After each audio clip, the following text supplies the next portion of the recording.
When I lost my hair, I didn't cry. I just adjusted my scarf and kept setting the table. But that same afternoon, I overheard my daughter-in-law giggling with her friends on speakerphone. The old shrew's finally bawled. One step closer to the grave. I'm glad you're here. Follow my story until the end and let me know the city you're watching from. I want to see how far the truth travels. The roast was almost done. I checked the oven one last time, then adjusted the silverware on the dining table, making sure each plate was perfectly aligned. It was a habit I hadn't let go of, even if the seats were rarely all filled these days. The house was quieter now. After my husband George passed away, the silences grew heavier, and the visits from family became shorter. Or sometimes they just didn't come. I still tried to keep things warm. Familiar. I wore my softest cardigan, one George had gifted me years ago, and dabbed on the perfume he used to say made me smell like spring mornings. The one thing I couldn't hide, though, was the scarf I now wore. The chemo had taken more than my strength. It had taken the last of my hair last week. I hadn't told anyone outside of the immediate family. Not because I was ashamed, but because I thought maybe, just maybe, they'd notice without me saying a word. That they'd come closer, not drift further. But earlier today, while bringing up a fresh towel to the guest room, I heard the laugh. That high, cruel cackle that never meant anything kind. My daughter-in-law, Mandy, had left her phone on speaker in the kitchen while she rearranged flowers in the living room. I wasn't supposed to hear the call. But the walls in this house remember everything. But, who? Guess the witch look is complete, one of her friends joked. Then Mandy added, oh, trust me, if she thinks she's getting sympathy, she's dreaming. She's been milking this cancer thing for attention. Next she'll ask to move in with us full-time. God help me. They all laughed. I stood frozen at the stairwell, one hand still holding the towel.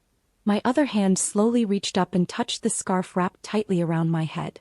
My scalp felt like ice. My chest hollow. They knew. And not only did they know, I had become their joke. Their little horror story passed around like gossip over coffee. I didn't cry. I didn't march down and scream. I simply turned back into my room, closed the door gently, and sat on the edge of the bed George and I once shared. His glasses were still in the drawer. His watch untouched on the nightstand. I reached for it without thinking, closed my hand around it and squeezed. This wasn't about the hair. It wasn't even about the sickness. It was about the way they had started treating me the moment I became weak. As if weakness meant worthlessness. Later that evening, when everyone had gathered for Sunday dinner, my son Thomas, Mandy, and little Ava, I served the roast without a word. Mandy complimented the seasoning. Thomas scrolled through his phone. No one mentioned the scarf. No one looked me in the eye. But I noticed how Mandy leaned away when I passed the potatoes. How she barely touched her plate. How she kept checking the time. She wasn't scared of me. She was repulsed by me. And I wasn't sure which was worse. I took my place at the far end of the table where George used to sit. The silence felt like an extra guest that no one acknowledged. I looked around, not at the people but at the space between us. The empty space that used to be filled with laughter, stories, and warmth. Now it was filled with whispers, judgments, and one cruel joke that I couldn't unhear. As I folded my napkin on my lap and forced a smile, I whispered to myself, they think I'm finished. But I've just begun. That night I couldn't sleep. I lay in bed staring at the ceiling, tracing the cracks I had never noticed before. The house creaked the way old houses do when they're tired. Or maybe it was just me. The scarf I'd worn all day now lay on the dresser. Without it, the room felt colder. I pulled the blanket up to my chin and listened, for footsteps, for voices, for anything. But the only sound was the soft hum of the refrigerator down the hall. The world had moved on, and I was just still here. In the morning I made coffee the way George used to like it, dark, strong, no sugar. I didn't drink it, just let the steam rise and disappear. Then I walked to the back porch and sat in the chair where he used to read the paper. I could still see the outline of where his boots rested on the wood. Mandy didn't come down for breakfast. Neither did Thomas. The guest room door remained closed. I could hear muffled music behind it. Pop, something Ava liked. I sat alone at the table, a full pot of coffee going cold, untouched toast on my plate. I should have cried. But instead I cleaned. Not angrily. Not methodically. To pass time. I wiped the counters, dusted the shelves, organized the spice rack. I folded towels that didn't need folding. I washed dishes that were already clean. Because if I stopped moving, I might start thinking. And if I started thinking, I'd remember that the people sleeping under my roof saw me as nothing more than a burden wrapped in a headscarf. Around noon, Thomas stepped into the kitchen. He mumbled a morning without looking at me and reached for the orange juice. I watched him pour drink and put the empty glass in the sink as if I were the maid. I wanted to ask him, "When did I become invisible to you?" But instead I said nothing. I just handed him a paper towel when he dripped juice on the counter. He said thanks, eyes still glued to his phone, and walked out. By afternoon the house was empty again. They'd gone shopping or out for lunch. No note, no message, not even a text. I sat in the living room and looked at the family photos on the wall. Christmases, birthdays, graduations. I was in almost all of them, always in the background. Smiling. Holding the cake. Wrapping gifts. Wiping little faces. But lately no new pictures had gone up. They'd stopped taking photos with me in them. It hit me slowly. Like fog creeping in from the edge of a lake. I was still living in the house George and I built from nothing. Still cooking in the kitchen where I once danced with him barefoot at midnight. Still sleeping in the bed where we whispered our dreams under shared quilts. But the life I built, it wasn't mine anymore. They were living in it. And I was just passing through. By sunset I had made up my mind. I walked upstairs, opened the cedar chest at the foot of my bed, and pulled out the folder I hadn't touched in years. Inside, George's letters. The will. The original deed to the house. I ran my hand over the documents slowly, feeling their weight. Not just in paper but in promises. They thought I was weak because I was sick.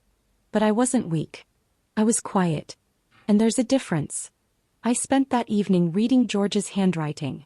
His letters were neat, careful, like the way he lived. One line kept echoing, "If anything happens to me, you make sure they don't take what's yours." He wrote that after his first heart scare. Long before the cancer, before the silence. Before Mandy smiled at me with teeth too white and words too sweet. I had almost forgotten that line. Almost. The folder held the original deed to the house. Not a copy. The real thing, still folded along the same creases from the bank visit in 1986. Back then, George made sure both our names were listed. Not out of obligation but respect. Because he said this house wasn't just his. It was ours. But when I checked the framed document they hung in the hallway after the refinancing, something was missing. My name. Just Thomas's. I sat with that for a while. Let it settle. Not just erased. Replaced. I called the bank the next morning. Used my polite voice. Asked for a meeting. Nothing urgent, just to clarify a few things. The woman on the phone was friendly until I gave her the address. Then she paused, like a question had just formed in her throat. "I'll schedule you with Mr. Hartman," she said. He handled the last update. Last update? I didn't remember signing anything. But the folder in my lap told a different story. A steady story. One built over decades, with every mortgage payment, every broken pipe we fixed ourselves, every storm we weathered side by side. Thomas and Mandy were trying to write me out of it. With paperwork. With silence. With whispers and half-truths. But they forgot something. I still remember where every dollar came from. Every nail. Every floorboard George and I laid by hand. I may have lost my hair, my strength, and their respect, but I hadn't lost my memory. And I certainly hadn't lost my name. When they came home that evening, I was setting the table again. Calm. Steady. They didn't ask where I'd been. They didn't notice the folder on the counter. But they would. The man from the bank met me the next day at 10 a.m. He looked barely 30. Clean suit, nervous smile, and a clipboard he kept checking like it held the answers to questions he didn't want to ask. I wore my Sunday dress. The navy one with the gold buttons. No scarf. Let him look. He greeted me by my first name, but I insisted, "It's Mrs. Caldwell." He hesitated, then nodded. We sat in a small room with too much glass. I handed him the original deed. The one with my name in George's handwriting. The one that proved I wasn't a guest in my own home. He skimmed through it quickly. Then slower. Then again. I watched his ears turn pink. There's been some updates since this version," he said carefully. I smiled. "I'm sure there have. Could you print them for me?" He excused himself, left the room with the speed of someone who suddenly didn't want to be part of the conversation. 15 minutes later he came back with a folder. Thin, too thin for 35 years of shared life. Inside I saw the new documents. Clean, recent, and signed. By me. Except I never signed them. The signature looked close. Slanted the right way. But I know how I hold a pen. I don't curl my tail on the D. George used to tease me about that. This signature curled. My heart didn't race. My hands didn't shake. Instead I asked for copies. Politely. He offered to notarize them. I thanked him and walked out into the cold morning air like it was just another errand. Just another Tuesday. At home, I placed the forged documents beside George's letters on the kitchen table. I didn't need a lawyer to tell me what I already knew. They were trying to erase me. Weakly, neatly, quietly. Thomas knew. Mandy orchestrated it. And I baked a pie. Apple. George's favorite. Let them come home to the smell of cinnamon and betrayal. The pie was still warm when they walked in. Mandy was the first through the door. Sunglasses still on, purse swinging like she'd just conquered another mall. Thomas followed, holding Ava's backpack, already half distracted with work emails. They barely noticed me in the kitchen.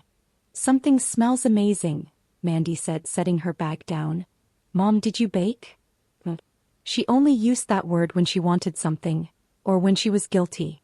I nodded. Apple. Thought we could have it with dinner. Thomas kissed my cheek the way he used to before everything turned scripted. He mumbled a thank you and reached for a fork, but I stopped him. After dinner, I said. Let it settle. He smiled awkwardly and backed off. Mandy poured herself a glass of wine. No one asked about my day. No one saw the folder sitting on the counter next to the oven mitts. Maybe they thought it was a recipe. Maybe they didn't care. Either way, it stayed right there. Dinner was quiet. Roast chicken, mashed potatoes, green beans. I served them like I always had. No one offered to help. They hadn't in years. Ava asked for more juice. Thomas passed it. Mandy scrolled through her phone under the table, pretending to be present. I watched them, not with sadness but with clarity. These weren't strangers. They were familiar. Too familiar. That's what made it worse. After the plates were cleared, I brought out the pie. Warm, golden, with the crust cut in perfect lattice lines, just the way George liked it. They each took a slice. Complimented it. Said things like, "You still got it," and "best baker in the family." They laughed. So did I. Then I excused myself to get the whipped cream. In the pantry, I closed the door behind me and exhaled. Not because I was hiding, but because I wanted a moment alone, to steady the part of me that still wanted to cry. I had loved them once. Deeply. But now I was watching them eat pie in a house they were stealing from me, one signature at a time. I came back with the cream, served it with a smile. They never asked what was in the folder. They never saw the copies I'd made. But soon they'd wish they had. It was almost midnight when I heard the hallway creak. I had just finished folding the last of the laundry, towels that no one ever thanked me for washing, and was walking past the guest room when I noticed the door slightly ajar. Inside, the lamp was on. Mandy sat on the edge of the bed, phone to her ear, speaking in a hushed but hurried tone. I should have kept walking. But something in her voice, sharp, anxious, made me pause. I told him to keep her calm, she whispered. She's still baking and smiling like nothing's wrong. He's got the signature. That's all that matters. Once we get the place appraised, we'll list it. There was a pause. Then she laughed. That woman doesn't even realize she gave up her half. Can't believe she actually signed it. Senility must be kicking in. My blood didn't boil. It cooled. I stepped back quietly and returned to my room without making a sound. I didn't need to hear more. She thought I had signed something under pressure or confusion. She didn't know I had the real deed. Or the copies from the bank. Or the lawyer I'd already called. He was laughing now. But the clock was ticking. I sat on my bed, placed my hand on George's old pillow and closed my eyes. Not to rest, but to remember. The way he used to say, "Don't let anyone mistake your silence for surrender." He had always known how people could change when they thought you had nothing left to take. Now they were about to find out just how much I still had. 2 days passed before I heard the next piece of their plan. It was early evening. I had just finished weeding the small flower bed George and I planted years ago. Lavender and rosemary, his favorites. Dirt under my nails. Sun still warm on my back. I was coming in through the side door when I heard them talking in the kitchen. They must have thought I was out longer. She's slowing down, Mandy said. She barely goes upstairs anymore. She's tired, Thomas replied. His voice was low, uncertain. Exactly, Mandy snapped. This house is too big for her now. It's not safe. What if she falls? What if something happens while we're not home? I stayed behind the door. So quiet. Then came the part she had clearly rehearsed. Maybe it's time she moved out. There's that senior living place near Ridgefield. Nice, clean, full of other people her age. It's better for everyone. Everyone. I guess I no longer counted as part of everyone. Thomas didn't speak right away. I imagined him shifting his weight, looking down at his hands. The same hands I held when he had nightmares as a boy. Let's talk to her about it gently, he finally said. I don't want her to feel like we're kicking her out. Mandy laughed, short and sharp. Sweetheart, she's smart. She'll figure it out. They were right about that. I had figured it out. All of it. That night I laid out the documents again. Date. Letters. The forged signature. The lawyer's card. I made a copy of everything and sealed it in an envelope addressed to myself, just in case. And then I did something I hadn't done in a long time. I sat down at George's old writing desk. And I wrote. Not a legal document. Not a threat. A letter. To Thomas. To remind him of who I was. Who I had been. And everything I had given, not just to him but to this home, this family. Not in money or contracts, but in every meal, every scar patched on the wall, every night I waited up when he was late coming home. And I ended it simply. I don't want your house. I want my dignity. Let me see which one you value more. I left the letter on his pillow. Then I went to bed. Peacefully. The next morning the house was quiet. Not the kind of quiet that comes with peace, but the thick, waiting kind, like the air before a storm. I sat at the breakfast table sipping tea that had long gone cold. No one came down for coffee. No footsteps. No clinking dishes. Just silence. I knew he'd read it. My letter. It was short. Measured. No guilt. No begging. Just the truth and a reminder. By noon Mandy came down first. Her face gave nothing away. She poured her usual cup of almond milk, added too much cinnamon and scrolled through her phone like it was any other day. She didn't mention the letter. Thomas followed a few minutes later. His hair was still damp, shirt wrinkled like he'd barely slept. He glanced at me across the kitchen, opened his mouth as if to speak, but didn't. He reached for a banana and stood by the sink, peeling it in silence. I waited. Nothing. The letter lay somewhere upstairs, probably folded and forgotten on a nightstand that used to hold his baby monitor. So I smiled. I set down my teacup, stood up and said, I'll be out for a bit. Mandy looked up. Need anything? I shook my head. No. I'm fine. But I wasn't going to the store. I was going to the courthouse. I filed a quiet affidavit regarding the deed and provided a notarized statement about the forgery.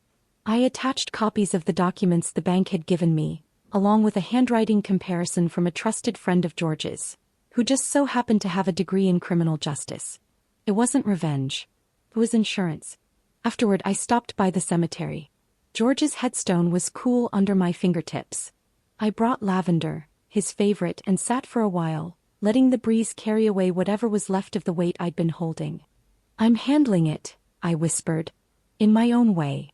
When I returned home, dinner was already started. The smell of garlic and onions filled the air, comforting, familiar. Mandy greeted me with a smile too sweet. Thomas still said nothing. But I could see it in his eyes. He knew. And whether he was afraid of me or ashamed of himself, I wasn't sure. Maybe it didn't matter anymore. Because now they were the ones waiting. And I was finally breathing. It took them 3 days to ask. 3 days of overly polite small talk. 3 dinners where Mandy suddenly offered to clear the plates. 3 mornings where Thomas asked if I wanted help with errands, even though he hadn't offered in years. They didn't mention the letter. They didn't ask about the bank.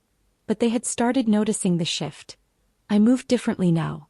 Slower, yes, but with purpose. I took longer walks. I kept my phone close. I answered calls in private. And when I spoke, it wasn't out of habit. It was choice. On the 3rd night, I caught Mandy whispering to Thomas on the back porch. She's up to something, she hissed. She's not as fragile as she looks. Thomas didn't argue. He didn't defend me. He just stared at the yard like he wanted it to swallow him whole. The next morning I laid out my plan. Not loud. Not angry.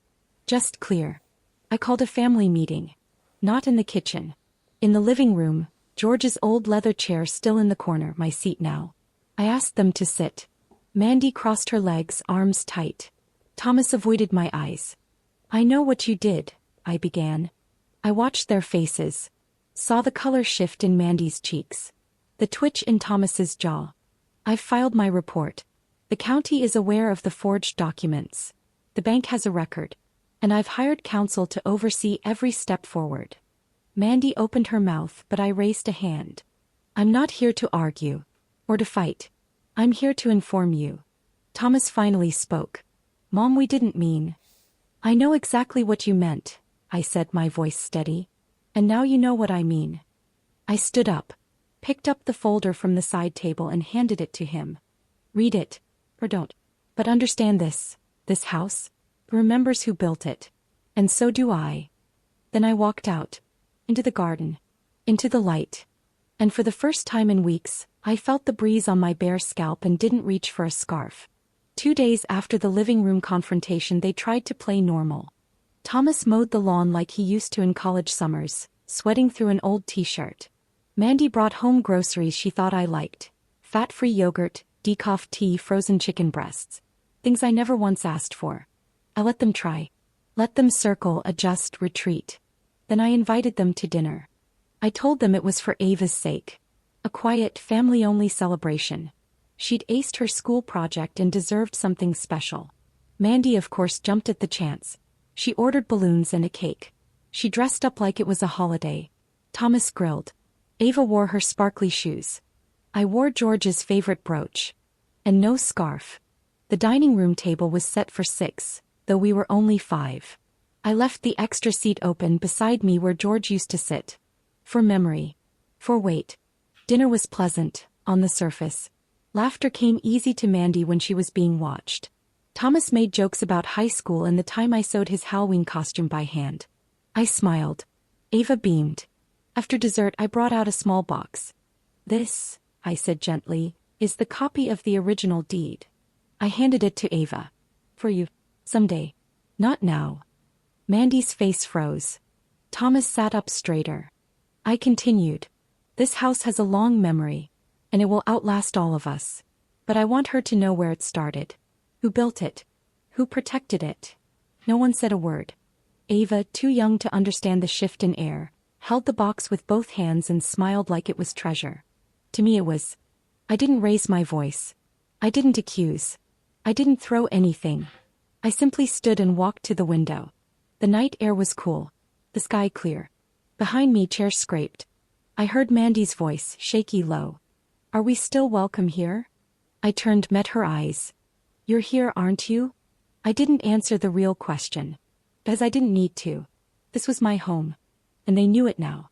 The house felt different the next morning. Lighter. Not because the weight was gone, but because I had stopped carrying it alone. Thomas left early for work, but I noticed something new.